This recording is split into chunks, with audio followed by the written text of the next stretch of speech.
So, for your delectation, 2 compact, tough cameras and 3 ways which we can loosely interpret as in some way involving wind, where we test them to destruction and possibly beyond. To test our rugged cameras, we'd gone to a helicopter graveyard and got ready to get all roughy-tufty. If you're like me and you have a bit of a rugged lifestyle, then you need a ruggedised camera, a camera that's tougher than Vin Diesel's underpants. Yeah, you need a camera that's almost indestructible for extreme sports and really chaotic children's parties, because they're quite intense, aren't they? They are seriously intense. We've got 2 of the most rugged cameras available. Let's see how tough they really are. My rugged camera of choice was this, the Olympus Tough 6000. This 10-megapixel camera is shockproof to 1.5 metres, waterproof to 3 metres, and freeze-proof to -10 degrees Celsius. Whereas I'd gone for the Ricoh G600, also with 10 megapixels. It's also shockproof to 1.5 metres, water-resistant to 1 metre, and dust-resistant. First up, we'd set up a photo shoot with model Hannah to see how her cameras performed under normal conditions. Could you look that way? But really sort of forlorn.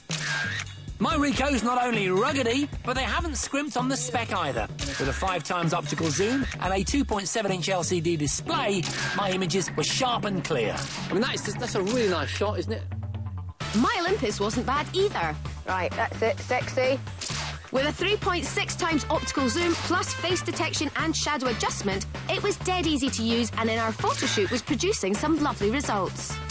Mine's just working perfectly. You know, it's the sort of thing I'd use every day with my daughter and stuff. It's easy, it's quick, it's taking beautiful pictures. So, not much between our cameras under standard conditions then, but how would they cope with something a little more extreme? Push the on button on the storm machine! Yes, it was time to fire up some wind and rain to test our cameras in the sort of weather you might find on, say, a British August bank holiday. Oh, that's great! That's absolutely brilliant! These were tough conditions, but both our cameras were designed for underwater use, with mine waterproof to 3 metres, and that's not all. I've got this setting on my camera.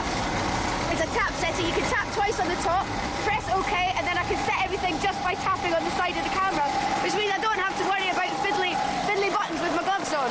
Well, these are pretty good conditions to test my camera, which is supposed to be waterproof to up to 1 metre. I'm also finding that even with these big, thick gloves on, the kind of gloves you'd wear in horrible weather, the buttons are still really easy to use because they're raised. Well, both cameras had withstood the fury of our storm, and even taken some half-decent snaps. So once we'd dried out a bit, it was time for the next challenge, shock resistance. Both our cameras claim to be able to withstand falls onto a variety of surfaces from 1.5 metres, but we wanted to up the ante.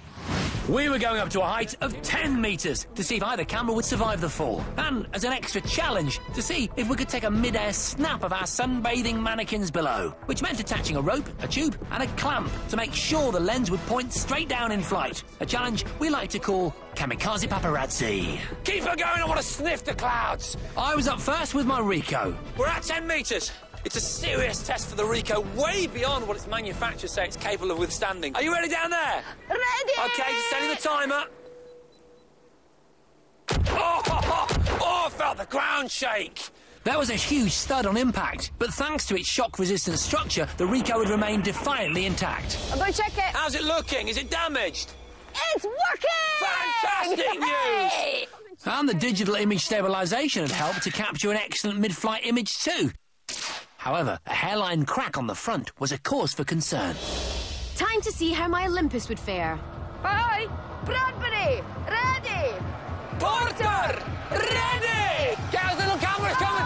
And it's going to take a real bashing as it smacks onto the ground. It works! Yes! Incredibly, it had survived without a scratch, and its dual image stabilisation had helped grab a great snap on the way down too. Well done! So it was still neck and neck as we headed into our final ordeal, which would test our camera's video modes in extreme conditions. We've come up with a test which is going to give us really exciting video footage, and also it's the ultimate test of the rugged durability of our cameras. Say hello to the scaffold of doom. Yes, we were going to suspend our cameras above an explosion and set their video modes running. To survive, our cameras would need to withstand dust, explosive impact and fire. The Ricoh is dust-resistant, but neither camera claims to be fireproof. This was going to be very interesting indeed. 5, 5, 4, 3, 2, 1. Explosion! Oh! Oh! Come on. Let's go have a look. Nicely cooked, I think. Mine is working. Look at that, mine's working too. Incredibly, apart from some mud and light charring, both cameras were virtually unharmed. And we were able to play back some great video from right above the explosion. But our appetite for destruction wasn't satisfied yet. We wanted to find out just how much punishment these cameras could take. So this time, we positioned them right on top of some more explosives. 5, 4, 3, 2, 1, bang! Where'd they go?